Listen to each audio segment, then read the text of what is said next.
Dans le cadre des indispensables du mois de septembre, nous vous présentons aujourd'hui une petite sélection de la rentrée littéraire du mois de septembre, des livres qui sont sortis ou à paraître. On commence avec Bonobo de Yu Yong-yong. Jing Yi consacre sa vie à l'étude des primates. Un soir, elle participe au sauvetage d'un bonobo échappé d'une villa en flammes, et alors qu'elle le tient sur ses genoux dans la voiture qui les ramène au centre d'étude des primates, un accident la projette à travers le pare-brise et une étrange fusion s'opère. Tandis que son corps est emmené à l'hôpital entre la vie et la mort, l'esprit de Yinji se réfugie dans le corps du petit bonobo. Climax de Thomas B. Reverdy. À l'extrême nord de la Norvège, Noah, ingénieur géologue, est appelé en urgence dans le village de son enfance. En effet, une fissure menace le glacier. De nombreux souvenirs vont remonter à la surface. Au temps des requins et des sauveurs de Kawai Strong Washburn, un roman hawaïen. En 1995, à Hawaï, au cours d'une balade familiale en bateau, le petit Nainoa Flores tombe par-dessus bord en plein océan Pacifique. Lorsqu'un banc de requins commence à encercler l'enfant, tous craignent le pire. Contre toute attente, Nainoa est délicatement ramené à sa mère par un requin qui le transporte entre ses mâchoires, scellant cette histoire extraordinaire du saut de la légende. Sur près de 15 ans, nous suivons l'histoire de cette famille. Comme un empire dans un empire d'Alice Zeniter. C'est l'histoire de deux trentenaires engagés politiquement, mais de façon très différente. Le premier est assistant parlementaire. Il doute sur ses collègues de l'Assemblée, et la seconde est une hackeuse qui se sent de plus en plus surveillée. Ils vont être amenés à se rencontrer. La félicité du loup, un roman italien de Paolo Cognetti. Fausto a 40 ans, Sylvia en a 27. Il est écrivain, elle est artiste-peintre. Tous deux sont à la recherche d'un ailleurs, où qu'il soit. Alors que l'hiver s'installe sur la petite station de ski de Fontana Fredda, au cœur du Val d'Aoste, ils se rencontrent dans le restaurant d'altitude, le Festin de Babette. Fausto fait office de cuisinier, Sylvia de serveuse. Ils se rapprochent doucement, s'abandonnant petit à petit au corps de l'autre, sans rien se promettre pour autant. Enfant de salaud de Serge Chalandon, auteur que l'on ne présente plus dans ce roman très autobiographique, il revient sur son enfance et surtout sur la figure héroïque de son père Jean, qu'il croyait irréprochable. La pêche au petit brochet, un roman finlandais de Juhani Karila. Viopio, Laponie orientale. À la suite d'un malheureux concours de circonstances, Elina Shlichako a 3 jours pour pêcher le brochet du Slevansapi, où une malédiction la foudroiera. Or, un ondin cruel règne sur l'étang et refuse de la laisser pêcher. Elina n'a pas d'autre choix que de pactiser avec l'un des fantômes les plus dangereux du coin, un ancien partenaire de cartes de l'ondin.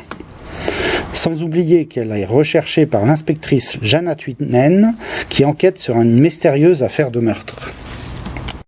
Et il dansait le dimanche de Paola Pigani, celle qui a écrit Des orties et des hommes. 1929, Sonia fuit son pays, la Hongrie, et elle arrive à Lyon, où elle trouve rapidement un travail dans une manufacture de textile.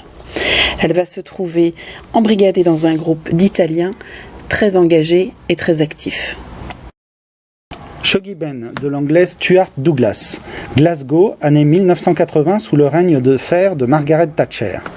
Agnès Ben rêvait d'une belle maison bien à elle, d'un jardin et d'un homme qu'il aime.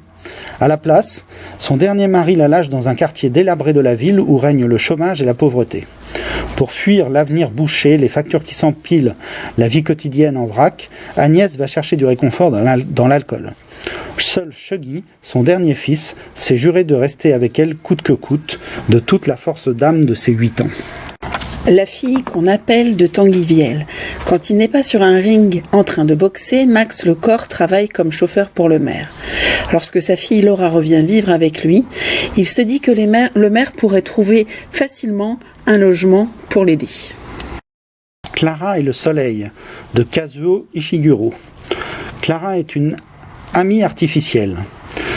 Un robot de pointe ultra performant créé spécialement pour tenir compagnie aux enfants et aux adolescents. Clara est dotée d'un extraordinaire talent d'observation et derrière la vitrine du magasin où elle se trouve, elle profite des rayons bienfaisants du soleil et étudie le comportement des passants, ceux qui s'attardent pour jeter un coup d'œil depuis la rue ou qui poursuivent leur chemin sans s'arrêter. Elle nourrit l'espoir qu'un jour, quelqu'un entre et vienne la choisir. Lorsque l'occasion se présente enfin, Clara est toutefois mise en garde. Mieux vaut ne pas accorder trop de crédit aux promesses des humains. Le fils de l'homme de Jean-Baptiste Delamo. Après une longue disparition, un homme vient chercher sa femme et son fils pour les emmener vivre dans une ferme coupée du monde. Mais son épouse attend l'enfant d'un autre et lui est seul pour effectuer les travaux à la ferme. Rongé par la jalousie et hanté par son passé, peu à peu, il sombre dans la folie. Où vivaient les gens heureux de Joyce Maynard. L'histoire bouleversante d'une famille sur 5 décennies. Lorsque Eleanor, jeune artiste à succès, achète une maison dans la campagne de New Hampshire, elle cherche à oublier un passé difficile. Sa rencontre avec le séduisant Cam lui ouvre un nouvel univers animé par la venue de 3 enfants, la secrète Allison, l'optimiste Ursula et le doux Toby. Jusqu'au jour où survient un terrible accident. Ma meilleure amie de Fabienne Jacob. 3 étudiantes en lettres, Elga, Rosie et Sambre, partagent le même appartement. Elles accueillent Anders, qui insuffle un esprit libertaire dans cette petite communauté. Un jour, Sambre disparaît sans un mot. Ce départ marque la fin de leur insouciance. Les ombres filantes du Canadien Christian Guépoliquin.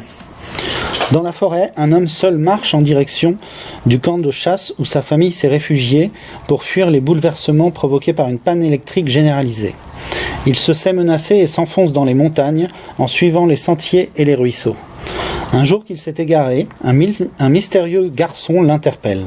Il a une 12aine d'années, semble n'avoir peur de rien et se joint à l'homme comme s'il l'avait toujours connu. L'insolite duo devra affronter l'hostilité des contrées sauvages et déjouer les manigances des groupes offensifs qui peuplent désormais les bois.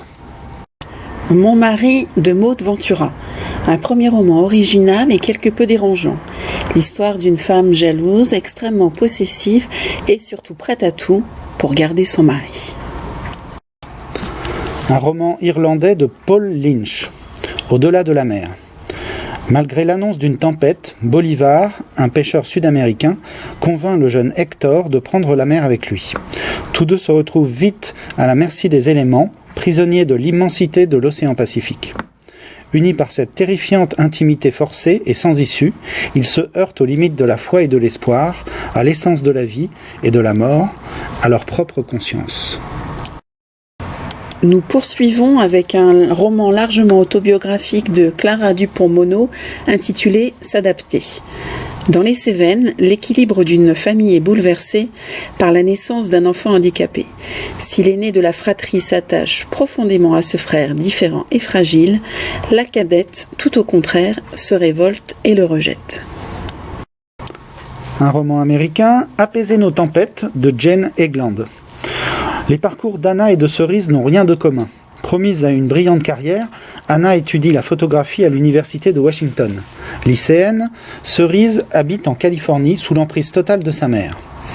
Lorsque chacune des jeunes femmes tombe enceinte par accident, Anna avorte et Cerise garde l'enfant. 10 ans plus tard, leur choix aura déterminé le cours de leur vie. D'espoir en déception, de joie en drame, Anna et Cerise, bientôt réunies par le hasard, apprennent à être mères et à être femmes. Nous clôturons ce florilège de romans avec « S'il n'en restait qu'une » de Patrice Franceschi. La narratrice enquête au Kurdistan sur le destin de 2 combattantes membres d'un bataillon de femmes. Comme 2 sœurs, elles luttent pour leur liberté, quel que soit le prix à payer. Si vous souhaitez découvrir plus de nouveautés, réservez d'ores et déjà votre après-midi du 20 novembre à partir de 16h. Fabien le libraire des petits mots et l'équipe adulte vous présenteront nos coups de cœur de cette rentrée littéraire. À bientôt et bonne lecture.